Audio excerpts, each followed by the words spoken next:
আলহামদুলিল্লাহ ওয়াকাফা ওয়াসালামুন আলা ইবাদিহিল্লাযিনা আসতাফা।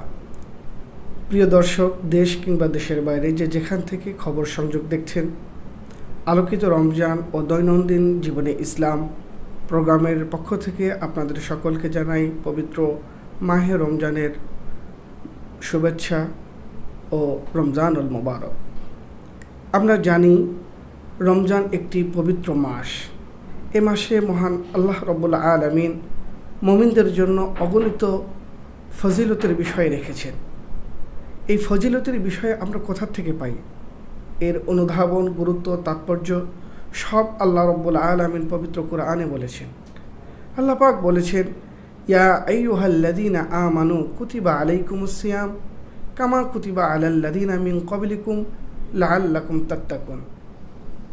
সূরা বাকারার ৮৩ নম্বর আয়াতে আল্লাহ রাব্বুল আলামিন বলতেছেন, হে মুমিনেরা, তোমাদের উপর রোজাকে ফরজ করা হয়েছে যেভাবে রোজাকে ফরজ করা হয়েছিল তোমাদের পূর্ববর্তী উম্মতগণের উপর, যাতে করে তোমরা মুত্তাকি হতে পারো।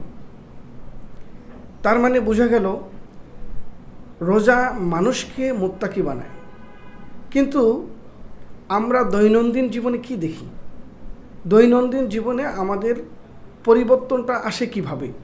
এই পরিবর্তনের একমাত্র মাধ্যম হলো রাসূল সাল্লাল্লাহু আলাইহি ওয়াসাল্লামের যে আদর্শ, সে আদর্শ অনুপাতে নিজেকে অনুপ্রাণিত হয়ে নিজেকে প্রতিষ্ঠিত করতে হবে রাসূলের আদর্শ অনুপাতে।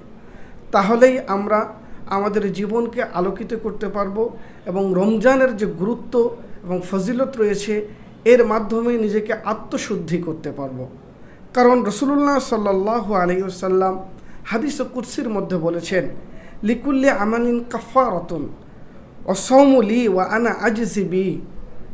স্বয়ং আল্লাহ পাক রব্বুল আলামিন বলেছেন, রমজান এমন একটি বিষয়, মানুষের প্রতিটি আমলের বিনিময় দেওয়া হবে, কিন্তু রোজার বিনিময় কেউ দিতে পারবে না, শুধুমাত্র আমি আল্লাহ ছাড়া।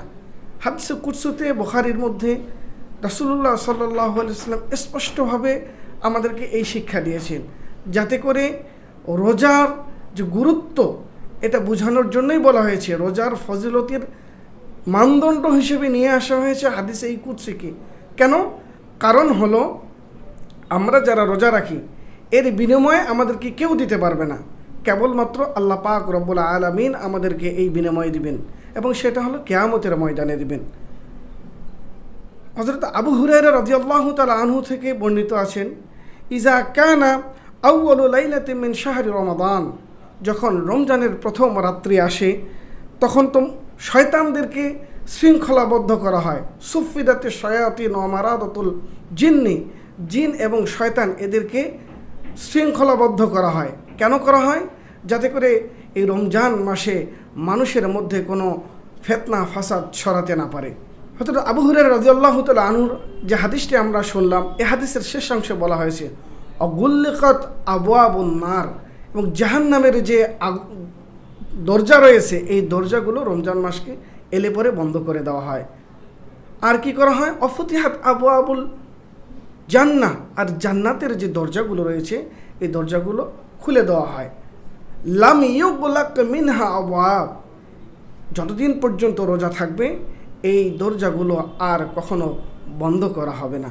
তো আল্লাহ পাক রব্বুল আলামিন পবিত্র এই মাহে রমজানের আত্মশুদ্ধির এই সিয়াম সাধনার মাসের তাৎপর্য অনুধাবন করে আমাদেরকে সকলকে রোজার হুকুম আহকাম মেনে রোজাকে পালন করার তৌফিক দান করো। ওয়া আখির দাওয়ানা আনিল হামদুলিল্লাহি রাব্বিল আলামিন।